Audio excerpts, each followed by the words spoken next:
है अलिक स्याटस्याट हिँड्नुहोस् त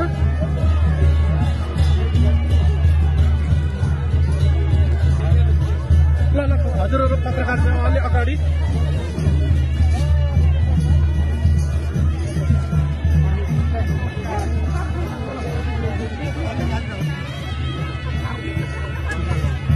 अलि अगाडि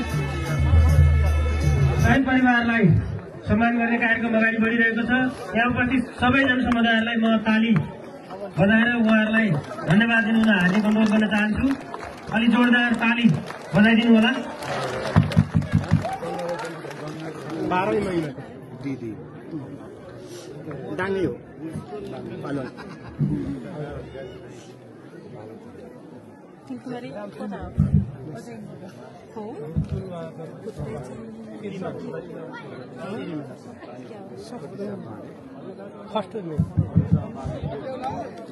म अझै पनि ताली बजाइदिनु हुनमा हार्दिक अनुरोध गर्न चाहन्छु।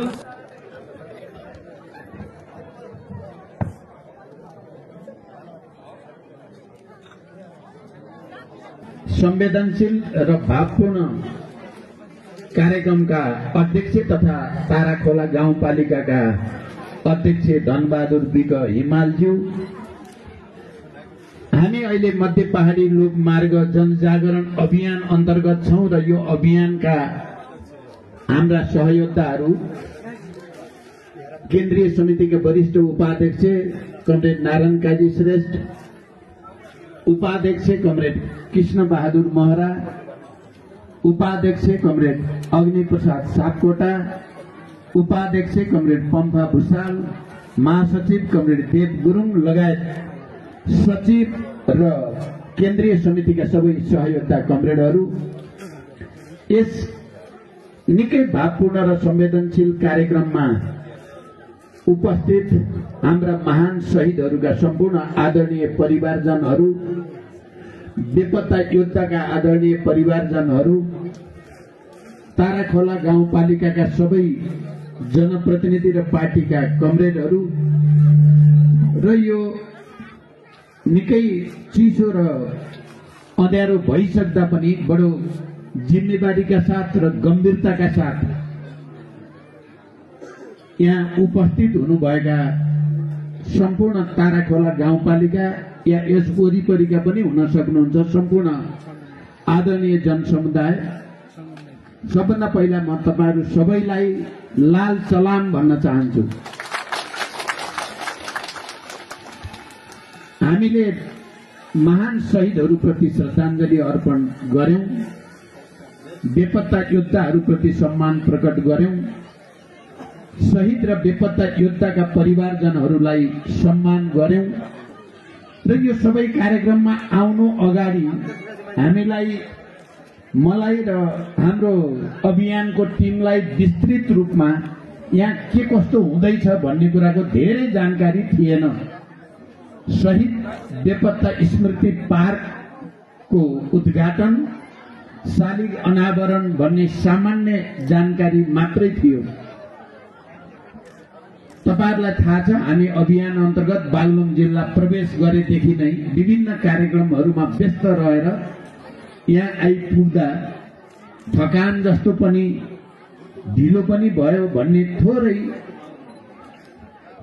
तनाव जस्तो भएको थियो। तर यहाँ आएर यो शहीद तथा बेपत्ता स्मृति पार्कको बनावट हेरिसकेपछि, शहीदहरूका शालिगहरू अनावरण गरेर फूलमाला अर्पण गरिसकेपछि र यो पार्कको उद्घाटन गर्दै गर्दा र यहाँ जनसमुदायको तपाईहरू सबैको उत्साह र धैर्यता देखेपछि हाम्रो सबै थकान मेटिएको महसुस हामीलाई भएको छ। म यस सन्दर्भमा ताराखोला गाउँपालिकाका अध्यक्ष, सबै जनप्रतिनिधि, पार्टीका अध्यक्ष र सबै नेतृत्वका कमरेडहरू र आम जनसमुदाय प्रति पनि हार्दिक आभार सहित धन्यवाद व्यक्त गर्न चाहन्छु। तपाईहरुले साँच्चै एउटा राम्रो, गहकिलो र जिम्मेवारपूर्ण काम गर्नु भएको छ र मलाई लाग्छ यो सन्देश आज ताराखोला गाउँपालिकाको यो शहीद तथा बेपत्ता स्मृति पार्कको यो ठाउँ, जुन ठाउँ हिजो महान जनयुद्धको क्रममा एउटा तालिम केन्द्रको रूपमा उपयोग गरिएको थियो। मलाई अध्यक्षजीले भन्दै हुनुहुन्थ्यो यहाँ बङ्कर पनि छ, बङ्कर पनि हेर्ने कि पनि भन्दै हुनुहुन्थ्यो, तर रात अगाडि बढिराखेको छ। अर्को पटक भने मैले यो तालिम केन्द्रलाई तपाईहरुले अहिले शहीद तथा बेपत्ता योद्धाको स्मृति पार्कमा रूपान्तरण गरेर साँच्चै क्रान्तिप्रति, शहीदहरूप्रति, बेपत्ता योद्धाप्रति र उहाँका सम्पूर्ण परिवारजनप्रति इमानदार पूर्ण ढंगले सम्मान प्रकट गर्नु भएको छ र तपाईहरुले प्रकट गरेको यो सम्मान ताराखोला गाउँपालिकामा मात्रै होइन, बागलुङ जिल्लामा मात्रै होइन, यो सन्देश देशभरि प्रवाहित भएको छ, हुनेछ र यसबाट प्रेरणा लिएर देशभरि पनि शहीदहरूप्रति, बेपत्ता योद्धाहरूप्रति र उहाँहरूको परिवारप्रति सम्मानको एउटा नयाँ प्रक्रिया फेरि अगाडि बढ्नेछ भनेर म विश्वास व्यक्त गर्न चाहन्छु। जनयुद्ध एउटा महान कार्य थियो, एउटा युगान्तकारी परिवर्तनको संकल्प सहित नेपालका सबै श्रमिकहरू, उत्पीडित वर्ग समुदायहरू सबैले गरेको एउटा महान विद्रोह थियो, जसको परिणाम आज देश समावेशी समानुपातिकता सहितको संघीय लोकतान्त्रिक गणतन्त्रसम्म आउन सम्भव भयो। यो एउटा दर्शन, एउटा विचार, एउटा राजनीतिक मुद्दा, एउटा कल्चर, संस्कृतिमा आधारित विद्रोह थियो। यो कुनै आतंक थिएन, यो कुनै कतिपय मानिसहरूले भने जस्तो चाहिँ आवेग र उत्तेजनाको कार्य थिएन। यो एउटा दार्शनिक रूपले, वैचारिक रूपले, राजनैतिक रूपले देशको इतिहासको पनि अध्ययन गरेर, समाज विकासको क्रमको पनि अध्ययन गरेर संश्लेषित गरेको एउटा कार्य दिशा थियो र यो सबै उत्पीडित र दमित वर्ग समुदायको तमाम नेपाली महिलाहरू, जसलाई सामन्ती पितृसत्तावादले घर र चुलो चौकोमा एउटा दासीको जस्तो जीवन बित्न बाध्य पारेको थियो, त्यसका विरुद्ध महिलाहरूले गरेको विद्रोह थियो। दलितहरू जो सदियौंदेखि हिन्दू वर्णाश्रम व्यवस्था अन्तर्गत दोस्रो दर्जाको नागरिकको रूपमा अपहेलित र विभेदित गरिन्थ्यो, ती सबै दलितहरूको एउटा महान विद्रोह थियो। यो तमाम आदिवासी जनजाति, मधेसी, मुस्लिम, थारू लगायत सबै पददलित र दमित उत्पीडित वर्ग समुदायको विद्रोह थियो यो। र यो केन्द्रीय सामन्ती राज्यद्वारा विभेदमा पारिएका कर्णाली, सुदूरपश्चिम या अन्य क्षेत्रीय उत्पीडनका विरुद्धको विद्रोह पनि थियो। यो कुनै एउटा जाति विशेषको मात्रै विद्रोह थिएन, यो तमाम नेपालीहरू जो सामन्ती राज्यद्वारा शोषण र उत्पीडनको शिकार भएका थिए, तमाम नेपाली जनताको विद्रोह थियो। कतिपय मानिसहरूले नकारात्मक टिप्पणी हिजो पनि गर्थे, अहिले पनि गर्न खोज्छन्, तर इतिहासले पटक पटक साबित गरेको छ र गरिराख्नेछ। यो एउटा महान विद्रोह थियो जसले नेपालमा युगान्तकारी परिवर्तन सम्भव तुल्यायो। यी महान शहीद र बेपत्ता योद्धाहरूको त्याग र बलिदान नभएको भए, हजारौं घाइते अपाङ्गहरूको तपस्या र बलिदान नभएको भए, जेल, मेल र यातनाका तमाम विभीषिकाहरूको प्रतिवाद नभएको भए आज देश निरङ्कुश सामन्ती राजतन्त्रको अन्त्य गरेर लोकतान्त्रिक गणतन्त्रको, समावेशी गणतन्त्रको, समानुपातिक गणतन्त्रको नयाँ युगमा प्रवेश सम्भव थिएन। ताराखोला गाउँपालिकाको सरकारले, गाउँ सरकारले, तपाईहरुले ऐतिहासिक यो ताराखोला जो हिजो पनि विद्रोहको एउटा केन्द्रमा थियो यो, र पटक पटक निर्वाचनमा तपाईहरुले करिब करिब सम्पूर्ण रूपले विजय हासिल गर्दै पनि आउनु भएको छ। तपाईहरूलाई र ताराखोला गाउँपालिकाका ती तपाईँ महान जनसमुदायलाई म पार्टीको तर्फबाट, पार्टी केन्द्रको तर्फबाट फेरि एकचोटि धन्यवाद र अभिवादन भन्न चाहन्छु। तपाईहरूले एउटा ऐतिहासिक उदाहरण, एउटा नमुना प्रस्तुत गर्नुभएको छ जो देशभरिले हेरोस्, देशभरिले बुझोस् भन्ने सन्देश तपाईहरूले दिनुभएको छ। अहिले बिस्तारै बिस्तारै देशैभरि पनि यस्ता स्मृति पार्कहरू बन्न थालेका छन्। केही दिन पहिले मात्रै सायद तपाईहरूले देख्नुभयो होला, म तेह्रथुम जाँदा त्यहाँ पनि शहीद स्मृति पार्क भनेर एउटा ठुलै एरिया लिएर त्यहाँको सरकार समेत, स्थानीय सरकार समेतको संलग्नतामा पार्क बनेको, शालिगहरू बनेको र मैले ती सबै शालिगहरूमा माल्यार्पण गर्ने अवसर प्राप्त गरेको थिएँ। त्यस्तै अन्य क्षेत्रहरूमा पनि यो प्रक्रिया क्रमशः बढ्दैछ।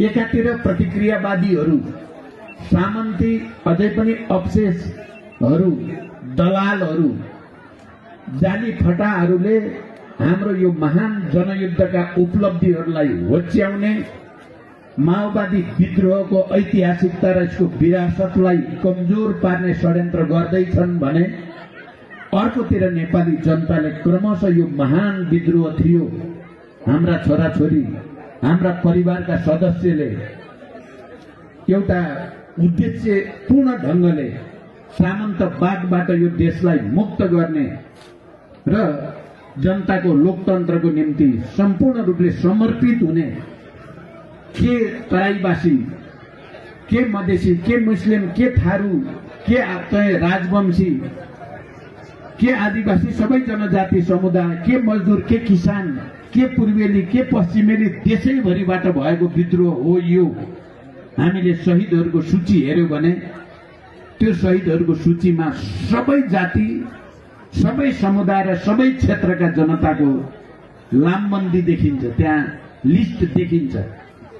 म अब लामो व्याख्या भन्दा पनि म आज यो ऐतिहासिक समारोहमा भन्न चाहन्छु कि हामी भर्खरै तेस्रो पटक सरकारको नेतृत्व गरेको बेलामा मेरो नेतृत्वको क्याबिनेटले जनयुद्धका तमाम शहीदहरूलाई राष्ट्रिय शहीद घोषणा गरेको छ र त्यो राष्ट्रिय शहीदको सम्मान राजपत्रमा पनि प्रकाशित गरेर त्यसलाई आधिकारिकता प्रदान गरिएको छ।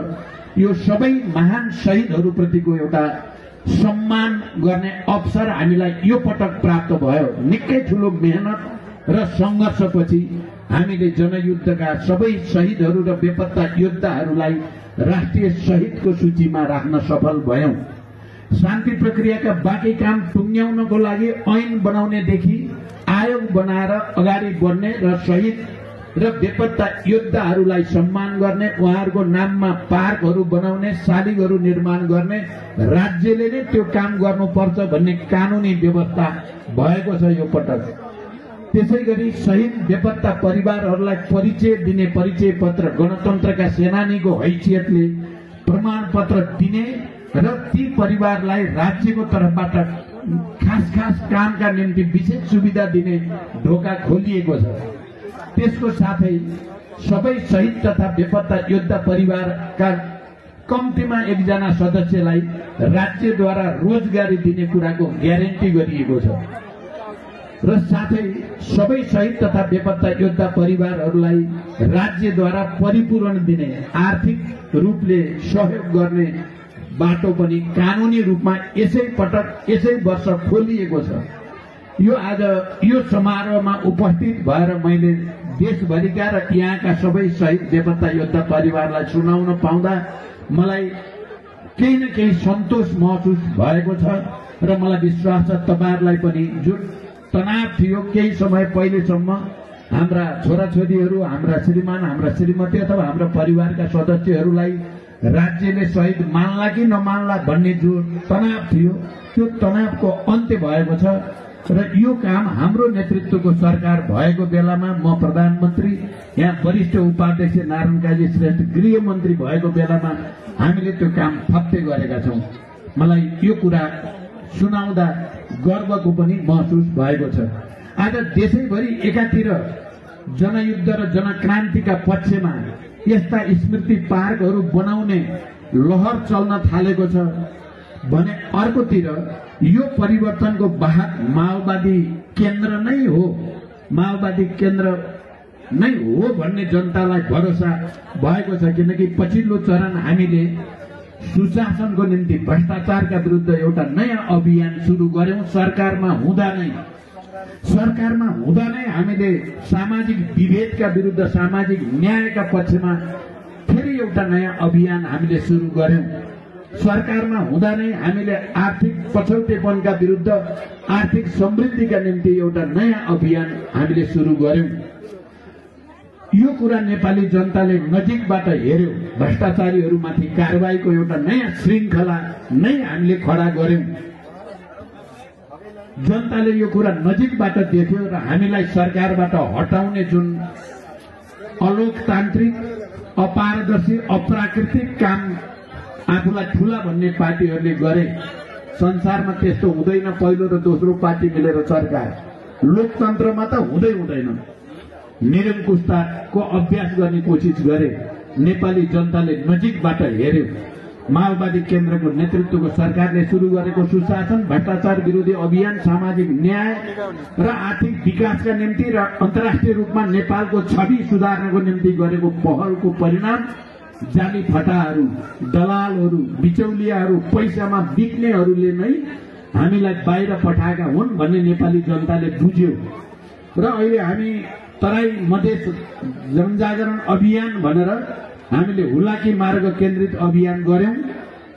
जनताको अपार समर्थन, उभार माओवादी नै हो। हामीलाई धेरै भावुक हुने किसिमले जनताले अँगालो हालेर रुँदै यो देश तपाईहरुले नै बचाउनु पर्छ, हाम्रो भविष्य, हाम्रो सुरक्षा, हाम्रो हित तपाईहरुले नै गर्नुपर्छ भन्ने यो हाम्रो माओवादी समर्थक मात्रै होइन, त्यो सबै पार्टीसँग सम्बन्धित स्थानीय कार्यकर्ता समर्थक सम्मले पनि आम जनताको त्यो भावना हामीले देख्यौं। अहिले मध्य पहाडी लोकमार्ग हुँदै बैतडीबाट यहाँसम्म आउँदा पनि हामीले एउटा उभार देखिरहेका छौं, ठूलो उभार। र हामीलाई, हाम्रो टिमलाई सबै राजनीतिक दलका स्थानीय सरकारले स्वागत र सम्मान गर्नु भएको छ। म उहाँहरू सबै प्रति हार्दिक आभार व्यक्त गर्न चाहन्छु। एउटा लहर फेरि यो परिवर्तन त साँच्चै माओवादीले ल्याएको हो र फेरि देशमा सुशासन, सामाजिक न्याय र आर्थिक विकासप्रति इमानदार प्रयास गर्ने भनेको पनि माओवादी नै रहेछ भन्ने बोध जनतालाई भएको गौरवपूर्ण अनुभूति हामीले गरिरहेका छौं। र आज ताराखोला गाउँपालिकाको यो शहीद तथा बेपत्ता स्मृति पार्कमा यसको उद्घाटन गर्दै गर्दा, शहीदहरूप्रति शालिग अनावरण र माल्यार्पण गर्दै गर्दा र यहाँ आएर यो कार्यक्रममा सहभागी भएर तपाईहरुलाई सम्मान गर्दै गर्दा र यो सम्बोधन गर्दै गर्दा हामी, हाम्रो पार्टी, हाम्रो नेतृत्वको सिङ्गो टिम गौरवान्वित भएको छ र यहाँबाट एउटा नयाँ ऊर्जा प्राप्त भएको महसुस हामीले गरेका छौं, एउटा नयाँ शक्ति प्राप्त भएको महसुस गरेका छौं। जसरी हामी अभियानमा जनताको अपार समर्थन, हजारौं हजार विभिन्न पार्टीका नेता कार्यकर्ताहरू विद्रोह गर्दै माओवादीमा संलग्न हुने एउटा लहर चलेको हामीले देखेर आएका थियौं, देखेका छौं। र आज यहाँ यो कार्यक्रमले फेरि एउटा देशभरि नै बलियो सन्देश दिएको छ। मैले अब समय घर्किएको छ, ठण्डा पनि धेरै छ। हुन त हामीलाई अहिले हाम्रो पम्फाजीले भन्दै हुनुहुन्थ्यो रातभरि यहीँ बसौँ जस्तो, भोलि बिहान उज्यालो भसी गए नि हुन्छ जस्तो, तर त्यसो गर्दा सबै फेरि बिरामी पर्ने खतरा पनि हुन्छ। त्यसकारण साह्रै धेरै त त्यसो नगरौं। म एकचोटि फेरि हाम्रो हिजोको एउटा आधार इलाका ताराखोला गाउँपालिका, यहाँका क्रान्तिकारी नेता कार्यकर्ताहरू, यहाँका क्रान्तिकारी जनता सबैप्रति पार्टी, सिङ्गो पार्टीको तर्फबाट, हाम्रो अभियान टोलीको तर्फबाट तपाईहरुप्रति फेरि एकचोटि अभिनन्दन गर्न चाहन्छु, तपाईहरुलाई धन्यवाद भन्न चाहन्छु। तपाईहरुले गरेको यो काम कहिल्यै हराउने छैन, यो अमर रहनेछ। महान शहीदहरू सधैँ अमर रहनेछन्। कार्ल मार्क्सले एक समय भन्नुभएको थियो, फ्रान्समा क्रान्ति र प्रतिक्रान्तिको संश्लेषण गर्दै, क्रान्तिको निम्ति समर्पित हुने, क्रान्तिको निम्ति बलिदान गर्ने शहीदहरू कहिल्यै मर्दैनन्। केही समय मानिसहरूले शहीदहरूलाई बिर्सिन खोज्न पनि सक्छन्, तर इतिहास साक्षी छ, फेरि आउने पिढीले चिहानबाट निकालिन्छन् र ती फेरि क्रान्ति र परिवर्तनको निम्ति, विद्रोहको निम्ति जिउँदा मान्छेहरूलाई प्रेरित गर्छन् भनेर भन्नुभएको थियो। हामी त अहिले जीवितै छौं अझै, र हामी शहीद बेपत्ता योद्धाहरूलाई सम्मान गर्ने र नेपाली जनतालाई सुशासन, सामाजिक न्याय र समृद्धिको नयाँ युगतिर लाइने संकल्प सहित हिँडेका छौं। आज ताराखोला गाउँपालिकाको यो भव्य, संवेदनशील र जिम्मेवारपूर्ण कार्यक्रममा सहभागिता पनि त्यसैको प्रमाण हो भन्ने म ठान्छु। फेरि सबैलाई हार्दिक बधाई, धन्यवाद भन्दै बिदा हुन्छु। धन्यवाद, अभिवादन।